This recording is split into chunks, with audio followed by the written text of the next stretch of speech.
Hi, my name is Brittany Boss. My name is Eric Blaska. Hi, I'm Dr. Melora Erickson Tomeno. My name is Dr. Edward Miguel. I am a parent of an individual that has special needs. My son Hunter is autistic, and his twin sister Hannah is not. I have started a nonprofit for autism that creates awareness through art, music, and kindness. I'm a firefighter paramedic with the City of Huntington Beach Fire Department. I'm lucky enough to have a family member with autism, and ultimately I feel like I need to be an advocate and to teach those around me and to better serve our community. I am the principal of Portview Preparatory School. I'm also a board certified behavior analyst. Founder and principal of Portview Preparatory. We are a non-public school that educates students with severe autism spectrum disorders and related developmental disabilities.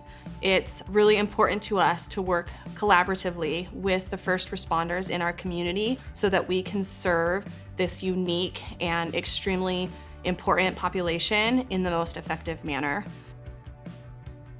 So we're coming together to bring awareness and education to our first responders, policemen, firemen, and anyone in the community.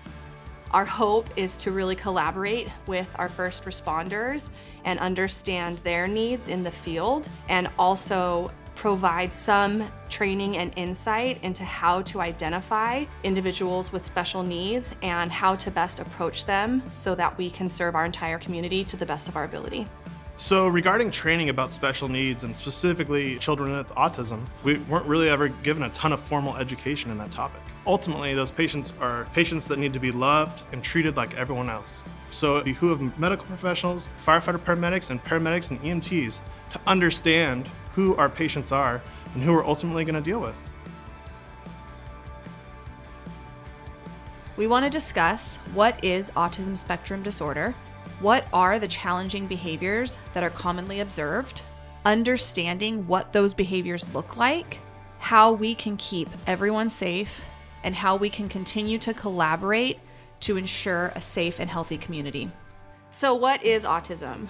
Autism is a developmental disability where the individual presents with persistent deficits in social, communication, and behavioral skills, relationship reciprocity, social emotional functioning, and understanding other individuals. And is oftentimes accompanied by aggressive behaviors or what appears as aggressive behaviors.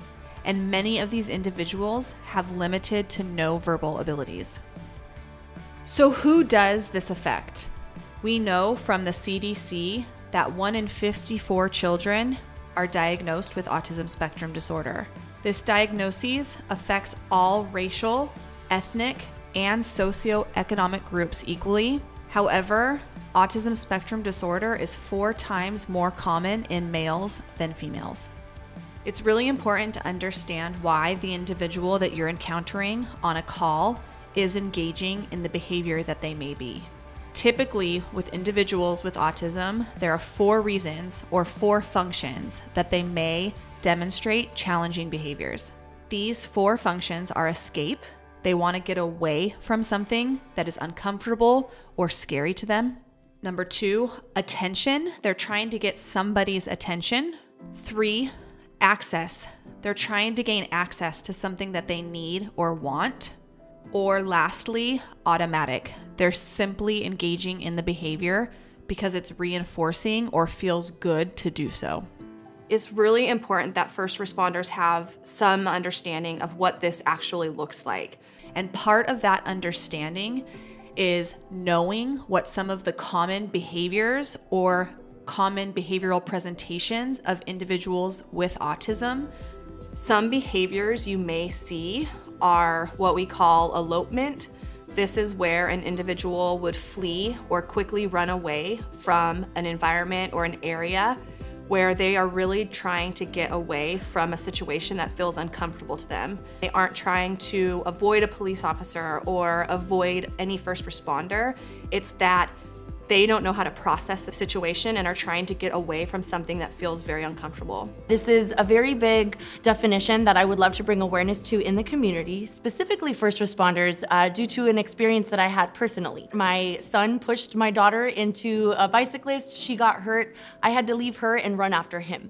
I shouted out, "He's a runner, he's an eloper," and in a crowd of 50 people, nobody understood what that meant. Another one to look out for is a sensory avoider. That's somebody who's sensitive to light, sound, touch, where if you were to just go to unbuckle their seatbelt after an accident, they may scream in horror, but really they're not in pain. So a sensory seeker, such as my son, he will greet you in such a way as to headbutt you or to hit you when he's really just trying to be his charming self. A person can also be nonverbal. Not all individuals with autism spectrum disorder have verbal ability and may lack language altogether. For those individuals, they may communicate using sign language, picture icon cards, or even in some cases, an iPad or a similar device. So if they're reaching for that type of object, it's not to harm, or again, it's not to be combative, it's to communicate to the responder a need that they are having or information that they may need to provide. Another behavior is what a meltdown or outburst can be. When they are brought on, my son specifically will drop to the floor like a ton of bricks, or he'll start to headbutt things. So being able to identify what a meltdown is and if it's happening, it may give the first responders a little bit better approach to assess the situation. I'm clapping. I see that. Ready, Freddy? Up. Oh, do we want to watch Snoopy? Let's go. Hopping at him. All right. Look at that big old check mark. Other behaviors that you may experience in the field are an individual with autism being physically aggressive towards you. Again, this is different than an individual that maybe is being combative with first responders, and the individual with autism is really trying to communicate something. So in the past, they may have gotten needs met by their parents or teachers when they hit out of a need for the individual serving them to get them to stop doing what they're doing. And so they have learned that when I hit, I get what I need and I get what I want. They may also hit themselves. This is called self-injurious behavior. And again, when you block them or when you try and stop them, they may then come and aggress towards you. So it's important to understand some de-escalation techniques where you aren't necessarily needing to physically interact or handcuff or hold the child down. And we'll go through some of those as well.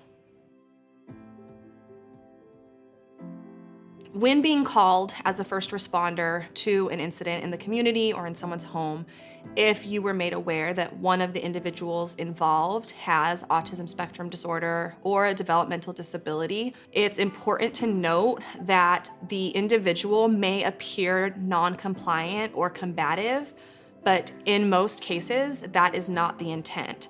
They may perceive your response differently than the general public. What I mean by that is that they have a familiarity in many cases with being restrained or held down. So there is a sense of anticipation. And I know as first responders, you probably deal with people that also have familiarity with that, but it's a bit different. Meaning that anticipation is a means to meet a need that they have. In this population, there are a lot of sensory issues. Internally, they process information differently than we do. That means that something like pressure or being held down might be what they're looking for. But what happens is that when they receive it, they are going to respond in a more escalated fashion to get that type of input more. So the public perception or your perception might be that they're continuing to engage in an aggressive manner because they're trying to go after you or they're trying to go after someone else. But really, it's because their needs being met. So things like handcuffing them or restraining them may further heighten their aggression or further heighten their sensory system and cause the situation to escalate extremely quickly. What we discovered was when we didn't come at the situation like that, when we used strategies like evasion, when we used strategies like presenting alternative means of communication, understanding why they were escalated, understanding what they were trying to access as a means of escalation, we were able to de-escalate the situation further, and we could not have physical contact with the student. This is probably a shift in what you normally do, especially in a situation where there's a risk to someone's health or safety. But with an understanding of what the individual is going through, especially paired with their diagnosis, you're more likely going to be more effective if you don't meet tension with tension. A relaxed response is always best. When an individual comes at you or is going after someone else, we want to respond and remove them from the situation in the most delicate manner possible. The reason we do that is because it's confusing. It's not predictable. These kids or adults have experience with that type of response. So you're giving them familiarity when you meet them with tension versus with a relaxed state. So when you respond with a relaxed state, that almost presses pause on the behavior. And what happens is that they take time to process that. And that tunnel vision starts to open up. And that's what you want. So rather than seeking to stop the behavior when you arrive on scene, perhaps there's an opportunity to seek to understand what the individual is trying to communicate.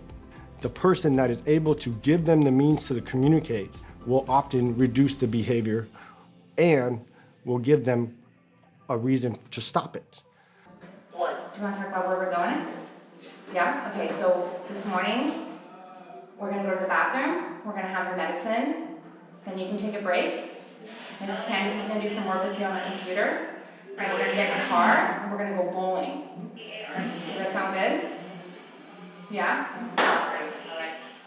Yeah, once we're sitting down, I'll call you. The other thing is, we don't want you to be unsafe. We don't want them to harm you. And I've seen reductions in staff injuries when we come at the situation this way. I've been personally called out to homes, and one of the things that I do when I get those calls is to try to understand not only what's occurring, but what occurred prior to their reason for calling me. As I get that information and I'm on my way, I'm already developing a plan for how I'm going to come into contact with that person that I'm being called for. Once I arrive at the home, I again first meet with the person that called me and ask what happened before, what's happening now, and what needs to happen afterwards. The reason I ask for what needs to happen afterwards is because I want to make sure I'm leaving everyone feeling safe and with a plan for the behavior or the reason I'm being called to not happen again. Because what I don't want is to leave and then get called back out, which I'm sure that's something similar between both of our fields. If there are other individuals that are familiar with this individual in the immediate setting, it will be really important to elicit information from them. They will be most familiar on strategies to use to de-escalate the student or the individual so that they do not escalate further. Things like speaking slowly to them, modeling taking deep breaths, or even just giving them extra time to process the information that you're saying are all strategies that can be used. You can ask things like, what does this child like? How do they speak? Do you have any sensory instruments that we can use? Those are all tools in your belt. And I know that as first responders, you can't carry around a bag of tools with all of the other things that you have. But chances are, wherever you are, they might have something that you can use to your benefit. You want blanket? Did that? Oh, okay. Go ahead. So, for example, I responded to a home and the student was biting his father, okay? The student had already pulled the TV off the wall, it was broken everywhere, and peed on the back of the couch. He was continuing to go after family members, and the family was fearful that the neighbors were gonna call the police. Obviously, we wanted to get the situation de-escalated as quick as possible. What I ended up doing was going in with the student and presenting the student with a variety of different options that they could have. Also, with a task that they needed to complete in order to access those options. So in this case, it was a coping skill. The student happened to have an exercise ball that I wanted the student to bounce on for 10 times before I gave them access to their preferred item. Their preferred item happened to be, and it is in most cases, an iPad. So what I did is I presented the demand of, hey, if you can bounce on the ball 10 times, I'll give you iPad for 2 minutes. The student bounced on the ball 10 times and was still escalated, and would stop and attempt to swipe, and I would say, try again. Once the student successfully completed those 10 bounces, I gave them access to iPad for 2 minutes. And the reason I did that was because I wanted to insert another request for compliance before earning something else. This is something that we call behavior momentum. We give an easy task, and then we reinforce it, and then we strengthen the task or make it more difficult, and then we reinforce it again. So the next time, it was bounce on the ball 15 times, and then iPad for 2 minutes, and then 20 times, and iPad for 2 minutes. As I'm observing the student complete the thing that they don't want to do and the thing that they do want to do, I'm observing their affect, their ability to relax, and what I'm expecting to see is a change in state. Once I see the change in their state and that they're more relaxed, then I facilitate an interaction with their family member or the person that they called. What I have the family member do is present what's called a first and then contingency. Basically, they ask the child or adult, or in this case, our student, to do something, and then they tell them what they're going to do after they do that task. Once they do the task, they'll reinforce them with the then contingency, and then they will prime them for the next demand. So basically, I'm passing off the interaction that I just had with the student, and that should continue throughout the remainder of the night. Because usually these things are happening in the evenings, after school, outside of the structured environment. For parents or family members or caregivers of individuals on the spectrum, it's really important that you use the tools that you have developed to remain calm in the midst of crisis so that the first responders can intervene appropriately. If you have a child or a family member with special needs, I think it's extremely important when you call 911 to let us know what special need your family member is dealing with, especially if they have any sensory issues, if they're afraid of loud noises. Maybe you can say, hey, my son or family member is extremely afraid of loud noises. Definitely share with those 911 dispatchers what coping mechanisms your child or family member needs to make them feel safe in their home. The more we know to arriving at the scene, the better it is to make it safer for everyone. Here at the Huntington Beach Fire Department, the better we can understand our entire demographic, and that's every resident, including those with special needs, the better we're able to serve them. We want to thank all of the first responders for all that they do for our community, and thank you for taking the time to watch this video and working with us to get a collaborative training out to other first responders. We hope that this is really just a starting point and that we will have future opportunities to better equip you and give you more tools on how to interact with this population so that we can keep you safe as well as individuals with autism spectrum disorder.